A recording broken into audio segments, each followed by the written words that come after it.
Hello class 5, welcome back. In our previous class what we had learned that how Thomas Newcomen started the use of steam, then James Watt modified it, okay, then Robert Fulton made the first ship, steam ship, okay.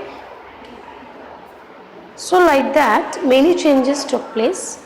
Now after the steam locomotive was invented, more and more people moved from villages into the cities in search of work. Machines made a change in the coal and iron industries, and industrial towns like Manchester developed. So what happened? जैसे जैसे transport developed हुआ, transport facilities developed हुआ, धीरे धीरे जो people जो है वो मूव करना स्टार्ट कर दिए from villages to cities in search of work, okay, in search of job. So and many coal mines और आयरन इंडस्ट्रीज जो थे वो डेवलप किए, कुछ इंडस्ट्रियल टाउन जैसे मैनचेस्टर वो भी डेवलप्ड किया, okay. It made available many items of the industrial revolution changed the way people lived. It made available many items of use to them, but it had some ill effects as well. The living condition of the workers of the factories were terrible. But as the industrial revolution changed many things, it also changes the life of the workers also. Okay, means the workers were greatly affected by their jobs, by their work. The living condition of the workers of the factories were terrible. They had to live in a small cramped rooms. Means what happened? एक छोटा सा room दे दिया गया था, उन लोगों को provide किया जाता था जिसमें उन लोगों को स्टे करना होता था, and that was very uncomfortable for them. However, in the countryside they worked hard but they lived under healthy condition.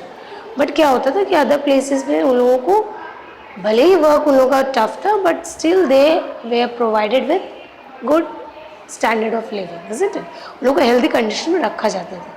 Prices of commodities were very high in the cities.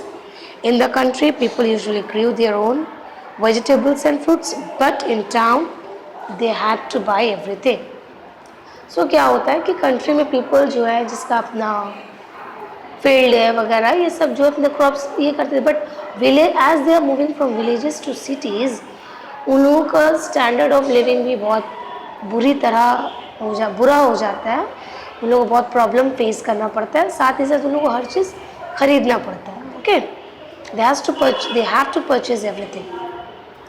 Children were the worst sufferers. They began to work in the factories, usually from the age of 6. The conditions of the mines were even worse. In the narrow passage, children pushed coal trucks along with the adults.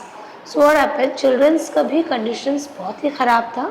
Mines वगैरह में उन्हें truck जो adults लेकर जाते थे उनका help करना पड़ता था, ओके. और लोग at the age of 6 they started working. Just look, they work from morning till night and sometimes never saw the sun.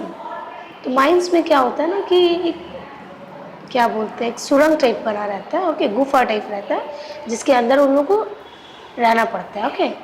तो उन लोग ऐसा हो जाता है कि मॉर्निंग टू नाइट उन लोग वही माइंस के अंदर ही रह जाते थे, उसी में ही वर्क करते थे. कभी कभी ऐसा भी होता था कि उन लोग को टाइम ही नहीं मिलता कि वो लोग वापस जाएं अपने घर पर जाकर आराम करें. उन लोग वही माइंस में ही सो जाते थे, फिर वापस उठकर उसी में ही काम करना स्टार्ट कर देते थे, ओके.